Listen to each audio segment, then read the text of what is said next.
Wonderful. Well, it is 1 minute past 10 a.m. in the morning here in beautiful, kind of rainy Vancouver.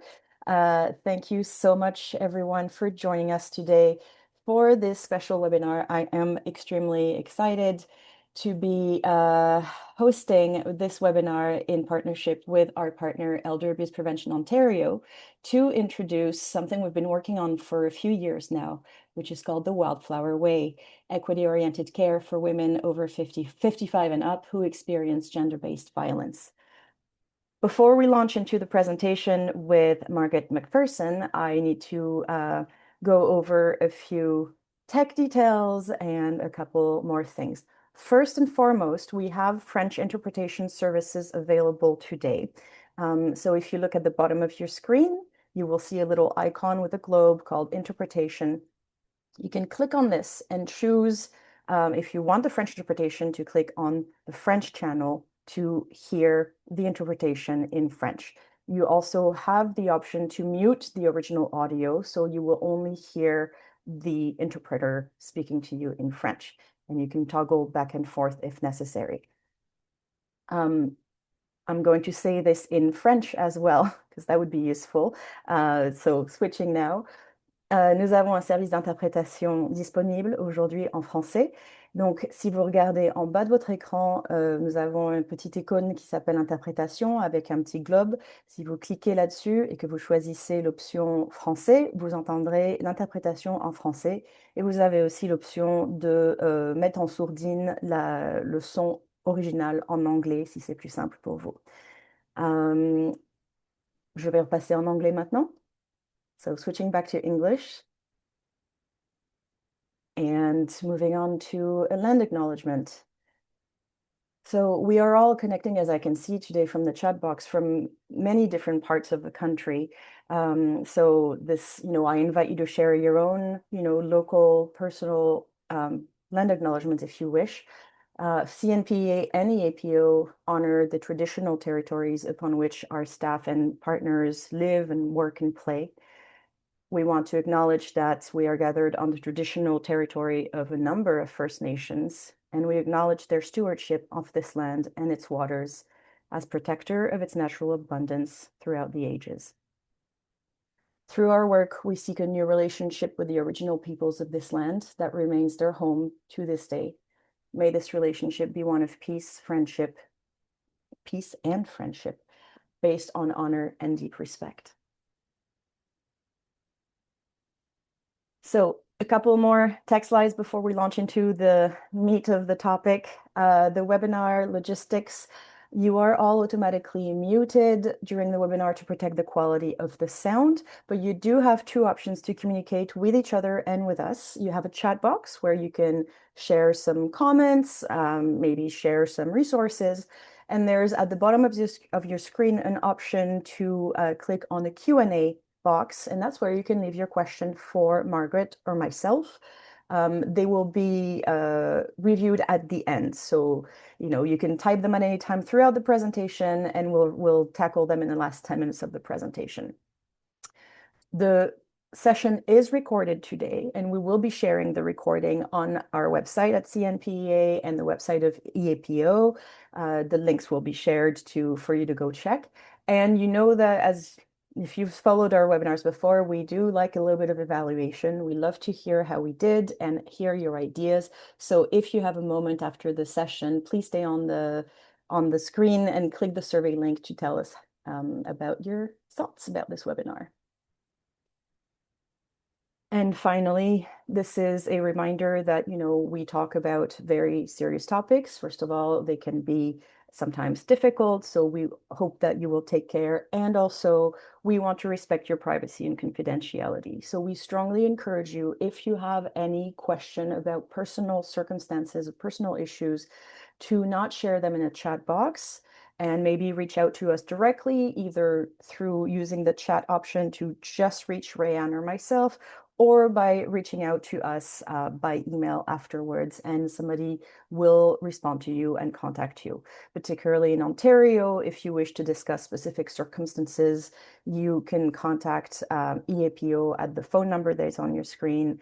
and they will follow up with you about your situation. Rayanne, I guess I didn't even introduce myself. I launched straight into it. So, if you do not know me, my name is Benedict Chaplin. I'm the Executive Director of the Canadian Network for the Prevention of Elder Abuse. It is a pleasure here today to be joined by my colleague Rayanne from Elder Abuse Prevention Ontario, who will tell us a little bit about her organization. Thanks, Benedict. For many of you who've come to many of our webinars, Elder Abuse Prevention Ontario, our vision really is to make sure seniors are free from ageism and abuse, where human rights are advanced, protected, and respected. We are work towards implementing Ontario's strategy to combat elder abuse and have been doing so since 2003, which is funded through the Ontario government under the Ministry for Seniors and Accessibility.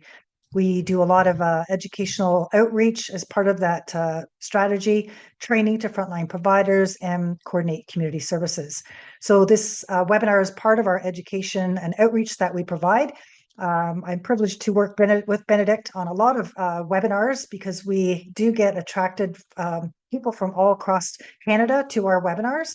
So we'd like to collaborate and make sure that everyone has access to this information. We have another webinar tomorrow on fraud prevention, and then Benedict and I are also collaborating on December 3rd to bring you another webinar speaking on the issue of caregiving and dementia and elder abuse. So please register. You can go on our website. All that information is on the ones that we collaborate on are both of our websites where you can find that information. So thank you, and I look forward to hearing more about this project. And it's EAPO has been involved in the project advisory committee, so looking forward to hearing all of the announcements and the launching of this project for everyone to get on board and use the materials and the tools that are going to be talked about today. Thank you, Rayanne. So I guess we can skip this slide. We've already talked a little bit about CNPEA. I wanted to introduce our speaker today. So I've had the great privilege of working with Margaret now for many years, but particularly closely on this Wildflower project. She's been the project manager for the past 3.5 years, if I'm not mistaken. We've been working on it for 4.5 years, and has been doing an incredible job at, leading this amazing, complex, long haul project with many partners, and really kind of digging down into those really complicated topics. She is a research associate with the Center for Research and Education on Violence Against Women at Western University in London, Ontario. And you may also know of her work developing curricula and materials on a number of initiatives that include something called Make It Our Business, which is about workplace domestic violence programs, as well as the It's Not Right Neighbors, Friends, and Families for Older Adults, which is a bystander intervention program on elder abuse prevention. Now, Margaret, if you want to come on, I think it would be great. But before we launch into the talk about the project, we wanted to know a little bit more about the people who are on this call today. And we had a couple of poll questions to ask. So if you don't mind taking a few minutes, everyone, a window is going to pop up on your screen. There it is. We have 4 questions for you. The first one is about your knowledge of gender-based violence affecting older women. So when you think about your own knowledge, how would you rate your understanding of gender-based violence as it affects older women? Your choices range from very limited to very good. You can answer directly by clicking on your screen, and we should be able to record your answer quite easily. Meanwhile, I see we have a question in the chat box saying, will we receive the slides? Yes, you will receive the slides, and the presentation is recorded. So feel free to take notes if you want to, if it helps. I know it helps me to write things down, but you do not have to. You will have access to all the materials.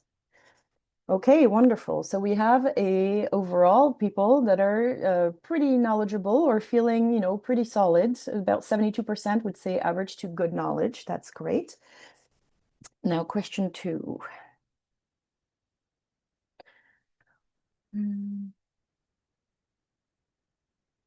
Rayanne? Yeah, it just won't. Oh wait, hold on. Hold on. Always the fun part of these things. There we go. Now, talking about ageism, thinking about your own knowledge, how would you rate your understanding of ageism? Again, options range from very limited to very good. And there's no wrong answer because we're going to talk about all of this today.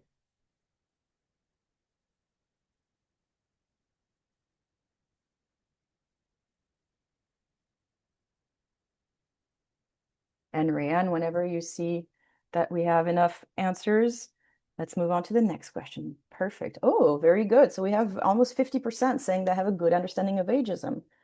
That is very good to hear. Okay, question 3. And just so you know, we're not putting you through the ringer for fun. We just love to evaluate and understand the people who follow our programs and webinars. Okay, so how prepared would you say your organization is to serve older women who may experience gender-based violence?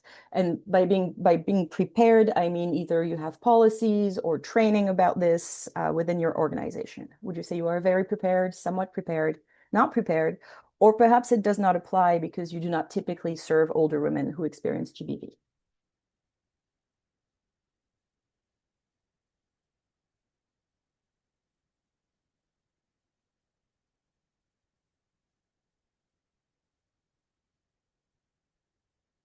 Perfect. Somewhat prepared, 49%. Okay. Wonderful. And then fourth question and last question. To what extent do you think your organization is proactive about addressing ageism in the workplace? And we have 3 possible answers. Our workplace policies and other internal documents explicitly reference ageism. We include ageism as part of our understanding of equity, but we've not taken concrete steps to address it, or we have not talked about ageism as a workplace issue.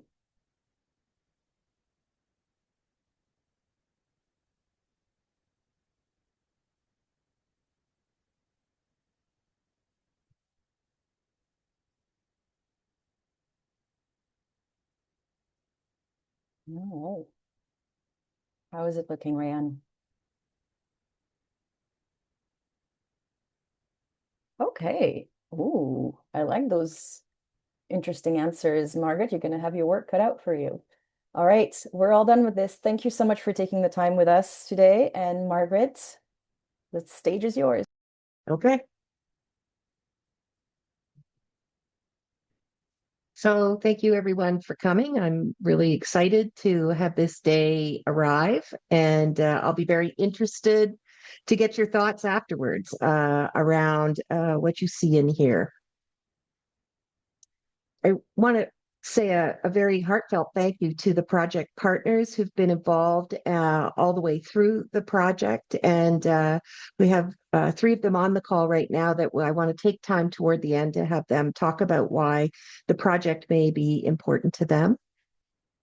I also want to take just a few minutes to kind of anchor the project and to start with Future Us as the national strategy around getting to prevention.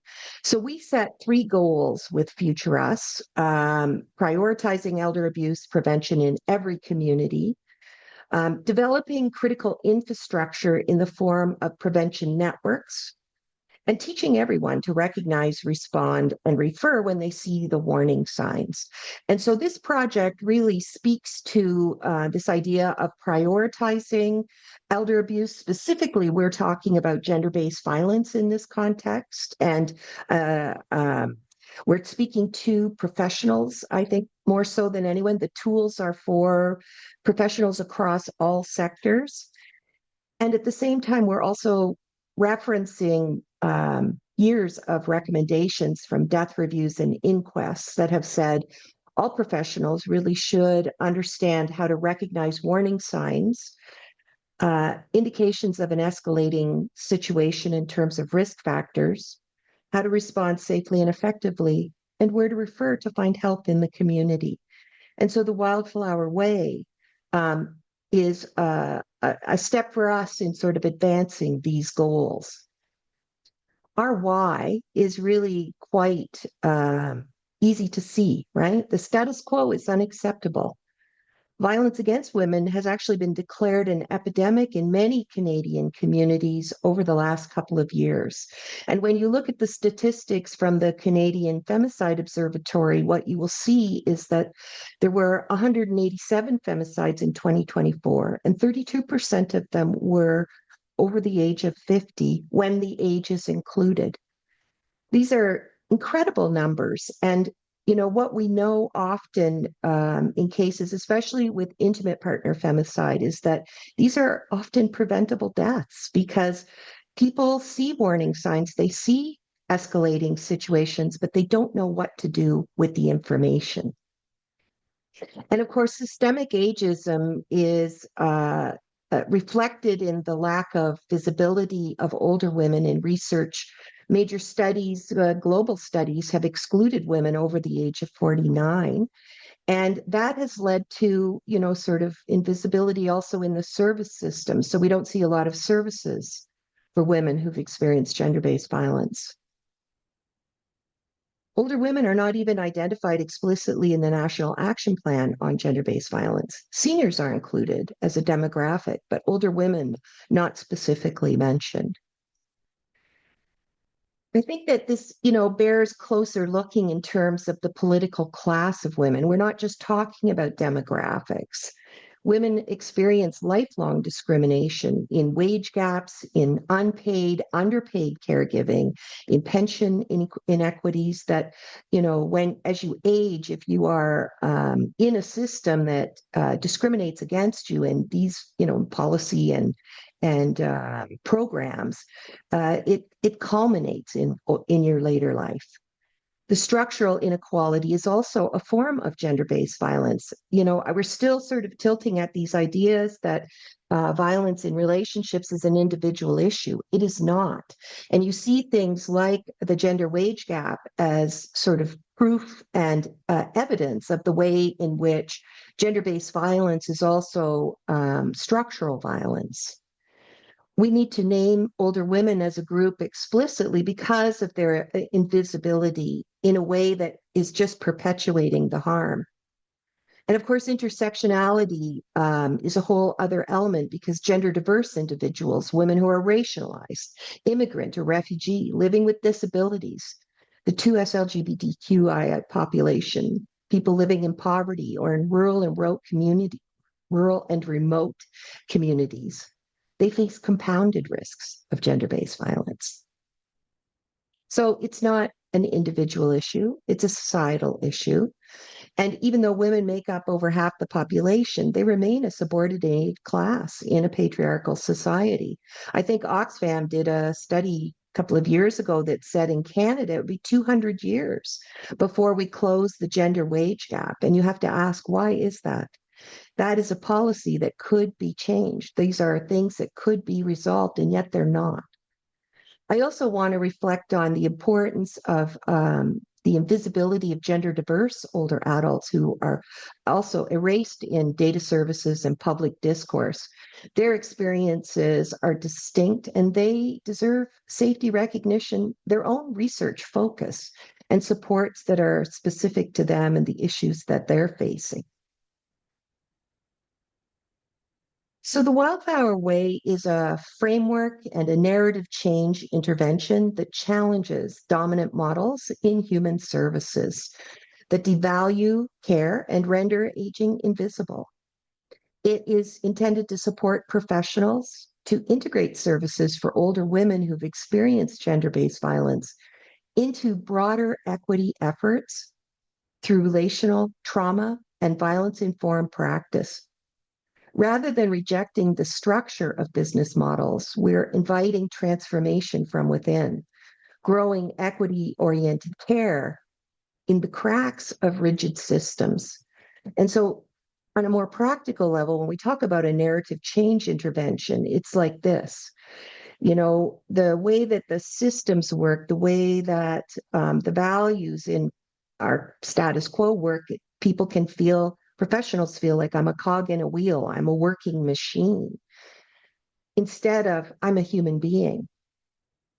I'm a victim of circumstances. There's nothing I can do. I have no power because the system, doesn't let me do things. From that to recognizing I make choices every day to make the system work. And from the isolation that I know people feel in terms of across sectors, feeling overwhelmed and alone with the mounting pressures to deliver services, you know, in a time of austerity, from that to I'm part of a movement.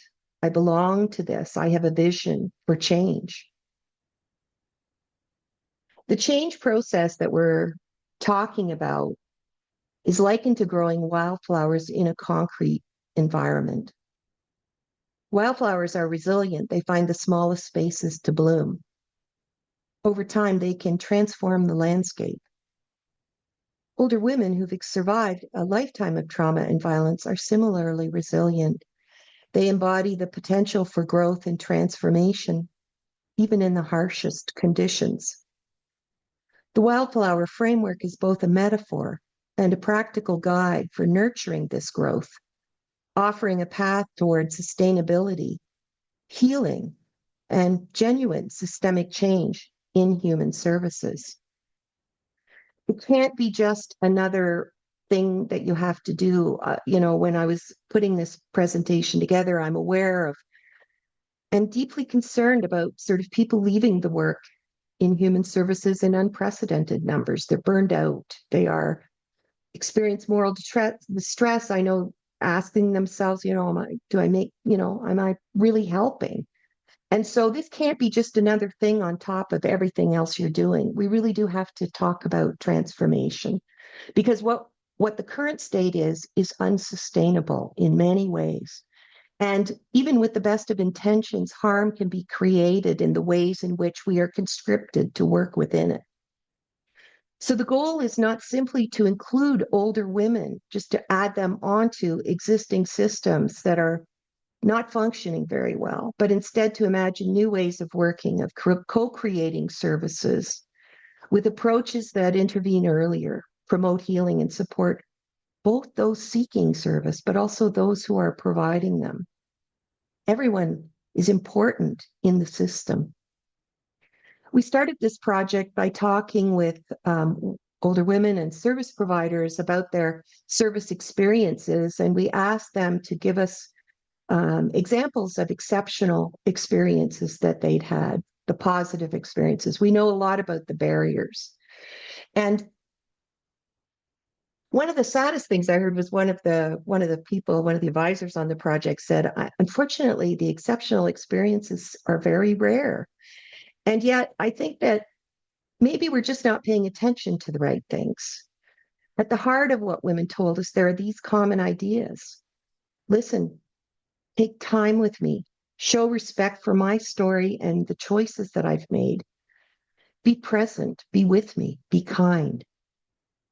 These are relational qualities. These are descriptions of connection in relationship. And so I want to point to the 2019 final report from the National Inquiry into Missing and Murdered Indigenous Women and Girls, and the call to establish a new framework in human services. I would say that this entire project has been inspired by this call to action, and that and that we are attempting to respond to that with practical tools that anyone should be able to pick up and see themselves as being part of a movement. So the new framework is about prioritizing relationships above everything. And the voices of the people who are most impacted, have been most impacted by the system and by gender-based violence and by societal structural violence. At the level of the encounter, that's the magic part, is in each and every instance, we have an opportunity to inject something different into the status quo, if we recognize it, if we take it up. One of the ways that we can take this seriously and make it very practical is by integrating trauma and violence-informed principles into our practice. Now, there's a lot of training and education and a lot of research that's gone into this. I'm pointing to Equip Healthcare as a website where you can learn more, and there's a link there that you can take courses on becoming trauma and violence informed, what that means. This is a Canadian innovation. The Public Health Agency of Canada has invested millions of dollars into the research and developing resources for equity-oriented interventions, is the way we talk about it. I know so many of you are already engaged in the work of increasing equity in your organizations, in your communities, and in your practice. And for me, these principles are a way to operationalize that call to action from reclaiming power and place. The difference between being trauma informed and trauma and violence informed is that first principle, understanding trauma and the impacts, trauma at a system level, at the ways in which society itself creates the conditions for violence in our lives. And I say again, it's not just an individual issue. We can't just think that it's something that happens between people. We actually create the conditions with the way our society is structured. If you can understand that first principle and the way that it impacts on people's lives and behaviors, then the other three principles are you already are very familiar with through your trauma informed training. I would say that being trauma and violence informed builds on all the work of becoming trauma informed over the last 30 to 40 years. Because trauma and violence informed is both inward looking in the sense, what is the impact of the work on me? You know, does your organization create safety for you to do your work? Do you have opportunities and choice to collaborate and connect? And are you valued for what you bring to the organization? And of course, outward facing in terms of your practice. Do you recognize the impacts on the lives and behavior of people that you serve? How do you create safety? How do you present opportunities for choice? How do you connect in a meaningful way? Can you support the person as the expert in their life? Well, you know, what are the changes? What are the things you're already doing? This is not something that's altogether new. I think it just requires more of a focus. And I think we have to come to terms with the idea that implicit bias is inevitable. We've all been produced in this society, you know, and so I say you can't be part of the solution if you are not part of the problem. You have to be willing to see the ways in which, you know, bias and discrimination and prejudice have been rooted in our worldview. And so to be effective in our practice to move toward equity, we have to also be willing to see ourselves and the ways in which we, you know, are recruited into an unjust system at times. And of course, it's an organizational piece. It's both inward looking and outward facing. So how supported are you in your practice and well-being? How active is your organization? Ultimately, what we want to do is we talk a lot about cultural safety and cultural humility, but it requires something from each of us. It has to be more than just the absence of something. It's about actively analyzing power imbalances, institutional discrimination, and colonization. We talk about decolonization, but what does that actually mean? We have to get to a practice place with it. And in my experience, I think that if we practice those principles of being trauma and violence informed, cultural humility is a kind of an outcome because it brings us into a right relationship with people in which we honor them for who they are. And we recognize that what we need to do is co-create services, solutions. And that asks us to rethink our power because we're almost always aware of the power that we don't have, but I think rarely aware of when we do. And the Wildflower Way is all about asking you to step into your power in the ways in which you have it in your community, in your life, in your organization, and to apply it using those principles. Because when you shift your use of power in a single encounter, you can change the relational field. You can reduce institutional harm and increase cultural safety and contribute to systemic transformation. What you do makes a difference. And this is exactly what Reclaiming Power in Place is asking of human service professionals. Relational accountability and transformation, the potential of transformation for how the system is in every encounter. This is supported by theory, complex systems thinking. It says there's no big solutions. What we need to be asking is, how is what I'm doing contributing to reshaping the system in favorable ways? And if we do that together, then those changes can aggregate and we can drive large changes at a population level. So you are the intervention and you are part of a whole system. And the Wildflower Way is about recognizing yourself as being part of something and contributing what you can when you can. It's not the program or the policy, it's not a checklist. Every time you listen deeply and respect a woman's pace or challenge ageist assumptions in your organization, in yourself, you are reshaping the system from within. Care as resistance, care as transformation. This is especially difficult when we are, living in a time where you are always pressed to do more and faster and more efficient. This is like the opposite of that. And so we need to find it within ourselves to participate in positive change, or we risk becoming victims of a system that doesn't care about us. And so there's you, and there's your organization and your community and your society. See yourself as being part of all of those layers, and then ask, what do I contribute as a professional, as a leader, as a community member? And what do you need to be able to make your contribution? This is what we are offering. This is what, in support with the Wildflower Way, our tools and practices and really an approach to see yourself as, helping to reshape the system. And so this is the Wildflower Guide. I'm just going to walk through a few of the resources that have been developed. The Wildflower Guide really provides everything I've just been saying in sort of the theory of the Wildflower Way, and it maps out the ecosystem, what you have to do to prepare the ground to be able to grow wildflowers in harsh environments. And honestly, I bet you already are, and maybe just not paying enough attention to it.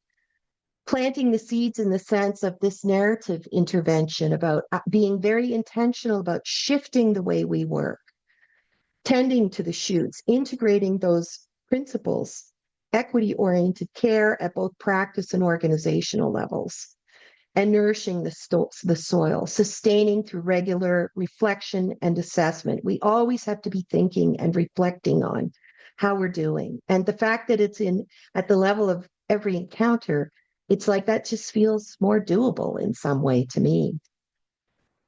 We've included a series of infographics that kind of pick up on a lot of the main points that we're talking about.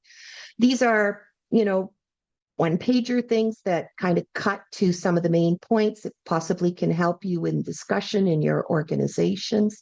These are at the end of the guide, and they're also individually there.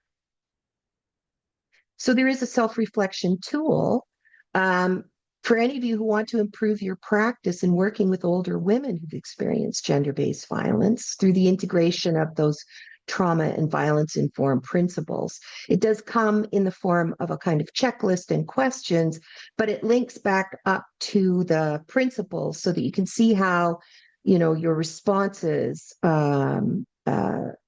link to those specific principles. Ultimately, I think this is one of the infographics. I think understanding what the skill set is. We talk about workarounds. This is the way I think you demonstrate your power and what you can do in a system. Every time you make the system work for this person, you are engaging in using your power and knowledge to bend things, to make things work. And it's time that we elevated this capacity, the skills to be able to make the system work for this person. And I'm going to add power literacy to it. I'm just really, this is something new that I'm working with. It's, I mentioned it earlier, but I think that what I wanted you to see is this is not something that's set in stone. It's evolving. We're learning.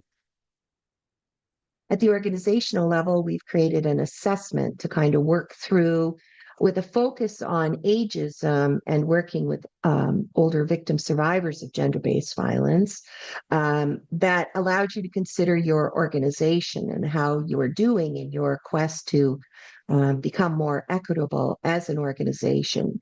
If your organization hasn't started equity work, it's also a starting point for you. This is one of the infographics because organizations are employers. How do older workers fare in your workplace? Do you ever think about the ways in which they are treated and what your policies and practices say in cultivating a truly intergenerational workforce? There's also a gender-based violence primer for those of you who aren't sure about what your knowledge about gender-based violence and how it applies really to older women's experiences, because they have been largely absent in, a lot of the traditional systems. I've included a Pathways for Healing there that honors the strength and healing of older victim survivors. And this is the website. It's not quite live. We're very close. It will be, Benedict, I'm hesitant to put a time on it, but it will be happening in the next few December. weeks. Yeah. Okay. December it is. And you'll be able to find lots of information, everything that I'm talking about. And there's also a section on the website where you can look at your level of confidence and what you should know about supporting older women and gender diverse people who experience multiple forms of discrimination, but also how social and economic factors impact particularly on older people.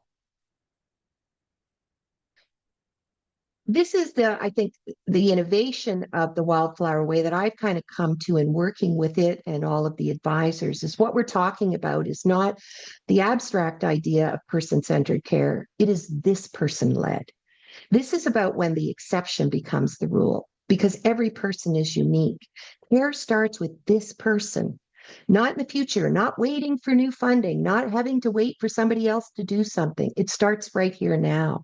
And what we want to do is make this level of exceptional care the norm. What used to be rare, let's make it commonplace. And in doing that, we are reshaping the system, developing consistent practice, and seeing ourselves as transforming those rigid structures into living systems of equity. And I think it's already happening. Look around you, find those places. Let's do more of what is working. And this is all about care without exception. In It's Not Right, Neighbors, Friends, and Families for Older Adults, we talk a lot about you power with the idea that your every action has an impact. This is really what I talked about earlier. And the idea that we are not so aware when we do have power and how we use it. I want to really make that more visible. And we need to highlight that and talk about it because you are the intervention. It's your action, your presence that can transform an encounter, that can carry transformational potential into an encounter. Even one supportive person can make a huge difference in a person who's experiencing violence life. Care is not neutral. You're either reinforcing the status quo or opening cracks for equity and healing. You have to be intentional about that. And everyday acts matter, right? It's about honest connection, genuine connection, how you hold a person's story, whether you can slow yourself down long enough to make space for their pace. These are meaningful interventions. And you are reshaping the system from within by practicing these things. And so I do see care also as resistance. So that is the presentation and sort of a quick overview of the Wildflower Way and the resources that are there. I'm going to stop the presentation now, and we are fortunate to have a couple of our advisors on the call. And I asked them if they would be willing to speak about why they think this is an important project from their perspective. And so, Beravand, if you want to introduce yourself, I'm going to start with you. Thank you. Thank you all. And thank you, Margaret. It was an amazing work and also presentation. And you all just, you have been doing for a long time. Yes, my name is Berivan Kutlay Sarıkaya. I am from Ontario Council of Agencies Serving Immigrants. And also I'm coordinator for IRCNFF campaign. It's the acronym Immigrant and Refugee Communities, Neighbors, Friends and Families, Ending Gender-Based Violence for Immigrant and Refugee Communities. I'm really glad to be here, and I know this work just makes older women, we are defining them as GBV 55 plus ages. But I would like to also mention that I'm going to talk about the women 55 plus, but also who carry decades of trauma and migration, caregiving, war, and survival in their bodies, that as OCASI, we are working with them. As OCASI and through our GBV initiatives, we are trying to train the service providers to make their GBV issues understood, visible, and also addressed systematically. And I know your work is also already doing this work, but I would like to add only one point that in terms of migration, patriarchy, colonialism also, how we also need to add immigrant, refugee, and non-status older women into this conversation. Unfortunately, in not only in Canada, globally, they are also invisible, but it doesn't mean that they are invisible and the system, and unfortunately, our system makes them invisible. And I don't want to just talk about them. They are victim, they are silent, and I always refuse these kinds of narratives. No, they have voice. No, they are not invisible. And we only don't want to hear them, but they are here and with their voices and with their agencies. But unfortunately, our system doesn't just, build to include those people. And I want to also mention that the violence for them doesn't just start or suddenly begin at the age of 55. And it simply becomes more invisible at this age, unfortunately, because we are always working with, the young refugees and women and the war survivors. But the invisibility is also political, and the ageism, sexism, immigration, precarity, poverty, racism, and sponsorship dependency, because they came to Canada most of the time with this sponsorship process. And these all forces work together to make sure the older immigrants, refugee, and undocumented women remain silent, unsupported, and also structurally erased. This invisibility also is multiplied. I would like to also mention the language barriers, because when we are talking about the older abuse, we never just think about what they need, only cultural sensitivity and humiliation, but the uh, system, and especially all your organizations also, you should set up those to overcome these language barriers, and also fear of deportation and isolation due to the sponsorship and family control and financial exploitation labeled for those women most of the time as family support.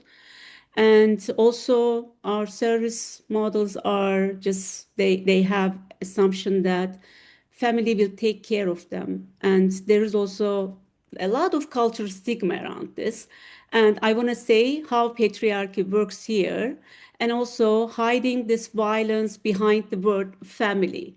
And as we always, just bringing up the family support, they're coming for caregiving and also unification of the families. We love them, we care about them, but something is happening behind these scenes.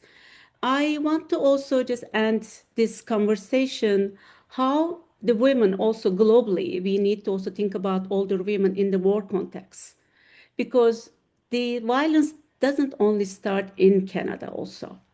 And we can't just ignore how the global system of violence shaped the lives of older immigrant and refugee women. And Most of them also, especially from Sudan, Iraq, Syria, where they are coming from war zones, and they continue systematic and structural violence in Canada. They continue to be exposed, but they never talk about their pre-migration or post-migration experiences in terms of state violence, in terms of war, in terms of trauma, in terms of what they carry as transgenerational trauma. We are also in Canada always talking about the Indigenous women and their transgenerational trauma, and we don't, sometimes we also miss the point that there are lots of correlation in between those women and also on this stolen land. We are still sitting, working with those women. But I want to just end my comment here. I think we also need to think about that. They don't only need the awareness, those women, because through your work, Margaret, and I'm really amazed, and I'm always just talking everywhere, our work, but the awareness is not enough for them. And most of the time they, in our trainings also, when I give gender-based violence training, the communities and the mothers are coming to and grandmothers are coming to, and they are saying that, okay, you are always talking about what is the issue, what's the problem? Well, you're just only diagnosing. And it was also happening in back home too, because they are coming from also, they are used to fight against the patriarchy, against the violence, against the oppression, colonialism, and they don't see anything in this land. And this is also always just coming from them as a feedback. Why the women are here? They are not fighting back against them, against all these oppressions in terms of, the livable life, the honorable life, the dignity and everything. That's why I think, but they need the service providers who challenge ageism, racism, and immigration studies prejudice in real time. And but they need also the policies recognize that older abuse for immigrant and refugee undocumented women is often continuation of gender-based violence that began, unfortunately, decades earlier, and understand the system not only individually, just see the big picture, patriarchy, colonialism, migration policies. Right now, it's a huge discussion right now in terms of the cutting fundings, everything, and accepting the refugees from war zones. I think we have to discuss them as well. Thank you so much. And if I took more time, but thank you again. Just allow us to be part of this conversation, Margaret. Oh, thank you, Baravan. You've been a lot more than part of the conversation. I so appreciate the passion and the knowledge, the expertise that you bring to it. And I love working with you. So, Marie Pascal, I also love working with you. Bonjour, my name is Marie-Pascale Lafrenière. I use she, her pronouns, and I'm the Director of Operations at Action Ontarienne contre la violence faite aux femmes. So Action Ontarienne is a francophone feminist organization. We focus on public education, advocacy, legal services, and professional development. We have 16 member organizations who offer services to survivors of intimate partner violence and sexual violence. So the Wildflower Way for us is a very important tool because the specific needs of older women are often overlooked in this sector, especially when screening for signs of gender-based violence. Older Francophone women in Ontario live at the intersection of many different axes of oppression and discrimination. They all deserve adapted services that they can rely on, so that they can seek help regarding their experiences with dignity and in their first language.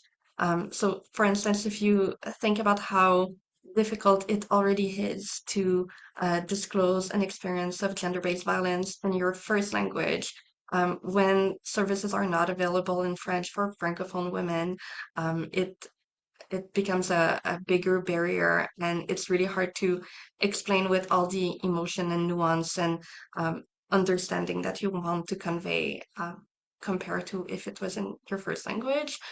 So I do believe that for older Francophone women, the Wildflower Guide will really help service providers to support them, especially the ones who need it most.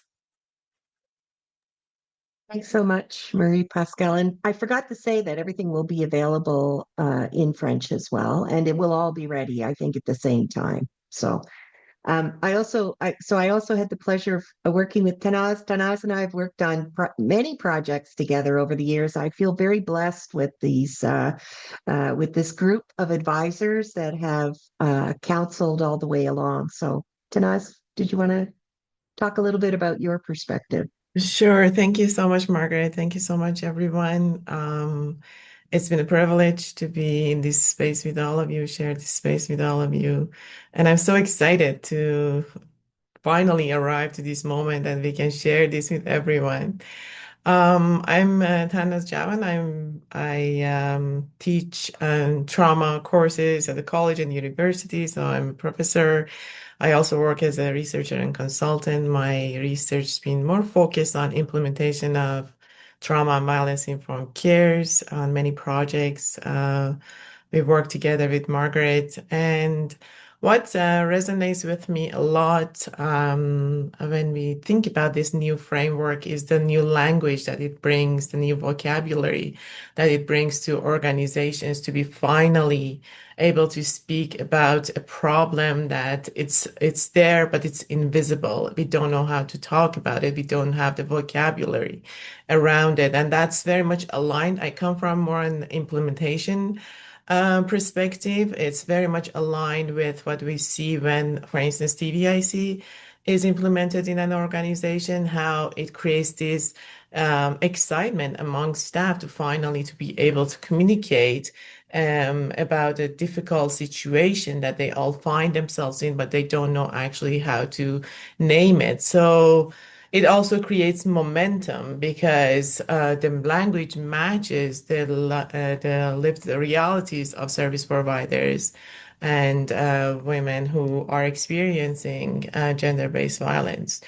So it's the metaphor. I love the metaphor. I love that how it gives us a chance to think about growing something new and resilient in a system that wasn't originally designed to support it. So we want to see this new way of thinking being pushed through the concrete, and the framework actually challenges these rigid structures and brings a fresh way of to relate to each other. It's very human-centered, trauma-centered. So I'm genuinely excited to see how organizations take this up and bring it to life. Because when this framework is implemented, it doesn't just shift the perspective, it transforms culture. And that's what I really like about this framework. And I can't wait to see the possibilities that emerge when this transform begins. Thank you so much. Thank you, Tanaz. Thank you so much. And so we have another poll for people. I think, Rayanne, you are in charge of the poll. And this I time think it's it's just only one question, I only promise. one. Yeah. Talking about, looking at organizations and hoping that they see value in making this part of their practice. Following this webinar, based on what you've heard today, what do you think you might do? So your options are, going to the Wildflower website as soon as it's live to look more closely at the tools. It would be finding out more information about GBV, elder abuse, and ageism. It could be starting a conversation with colleagues in management about implementing the Wildflower Way. It could be learning more about integrating the framework into your practice, or maybe it's none of the above. So let us know. We would love to hear how you feel about this. And while you're taking that last question, that last poll, a reminder for those of you who can stay, we have 5 more minutes. We might even be able to go slightly over time, perhaps. If you have questions for Margaret or myself or any of our partners, please type your question in the Q&A box and we will tackle them immediately. And if you have to leave, I fully understand. Okay, hey, that's wonderful. So that makes me both very happy and slightly sad that we can't share the website with you because it is 99% done. It is just the last tech thing to make sure everything works for you when you go there. So we will be sharing, obviously, you will be receiving an email that, has the link to the recording of this session, as well as hopefully by then a link to the website as well. And I probably should turn on my camera. So this is not the last time you'll be hearing about the Wildflower and our work.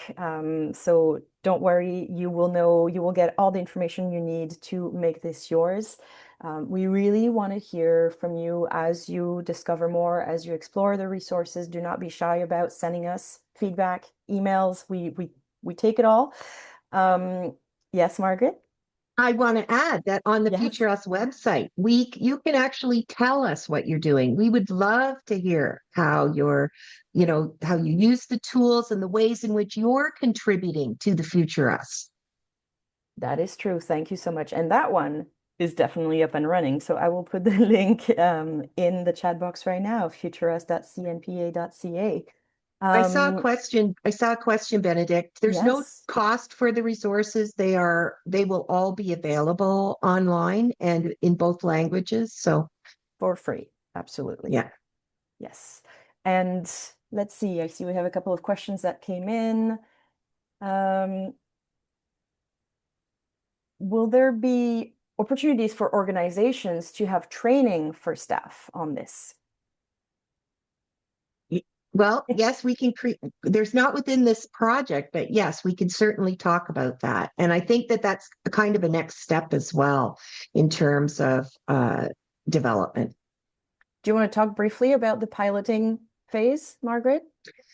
Well, we are planning to work with a few organizations and thinking through the implementation process, really. And we're using active implementation, which is designed to work with you so that it's accommodates sort of whatever the pressures you're dealing with, work within your constraints to be able to move the needle in advancing the wildflower tools into your organization, the practices. Thank you. Let's see. Do we have any other questions for now? No. I mean, I did see the question in the chat box several times about will everything be available in French? Yes, yes, it is. We're very happy to report that this is entirely bilingual. We'll give people another minute or two to maybe type a few additional questions.